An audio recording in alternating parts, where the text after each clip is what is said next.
আসন্ন ত্রয়োদশ জাতীয় সংসদ নির্বাচনকে ঘিরে সুনামগঞ্জ ১, ধর্মপাশা, মধ্যনগর, তাহেরপুর ও জামালগঞ্জ এলাকায় নির্বাচনী উত্তাপ বাড়ছে। এরই ধারাবাহিকতায় ইসলামী ৮ দলের ঐক্যজোটের সমর্থনে ভোটের মাঠে নেমেছেন প্রবীণ রাজনীতিবিদ ও বিশিষ্ট সমাজসেবক, সাবেক সুনামগঞ্জ জেলা বিএনপির সাধারণ সম্পাদক ও কেন্দ্রীয় কমিটির সাবেক সদস্য, ছাত্রদলের কেন্দ্রীয় কমিটির প্রতিষ্ঠাকালীন আহ্বায়ক কমিটির সদস্য, সাবেক ছাত্রদলের সহ-সভাপতি ডাক্তার রফিকুল ইসলাম চৌধুরী। ২১ নভেম্বর শুক্রবার বিকাল ৩টার দিকে উপজেলা দশধরি গ্রামের জোবায়দা কিন্ডারগার্টেন স্কুল মাঠে ডাক্তার রফিকুল ইসলাম চৌধুরী সমর্থকগণের আয়োজনে আলোচনা সভায় ইঞ্জিনিয়ার আব্দুল খালেকের সভাপতিত্বে মুফতি মোবারক হোসেনের সঞ্চালনায় প্রধান অতিথি হিসাবে বক্তব্য দেন ৮ দলীয় ইসলামী ঐক্যজোটের মনোনয়নপ্রত্যাশী ডাক্তার রফিকুল ইসলাম চৌধুরী।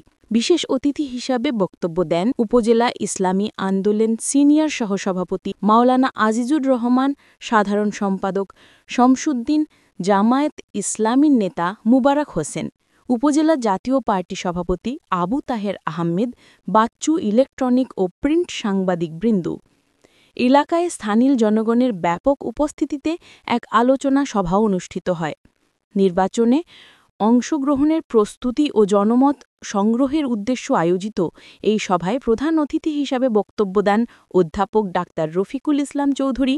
তিনি বলেন, দেশের বর্তমান রাজনৈতিক পরিস্থিতিতে অবনতিশীল আইন শৃঙ্খলার উন্নতি করে শান্তিপূর্ণভাবে অবাধ, নিরপেক্ষ ও সুষ্ঠু নির্বাচনের মাধ্যমে গণতন্ত্রের উত্তরণ এক বিরাট চ্যালেঞ্জ। আজ ঐক্যবদ্ধভাবে আন্দোলনে জড়িত দলগুলি পরস্পরের বিরুদ্ধে লিপ্ত।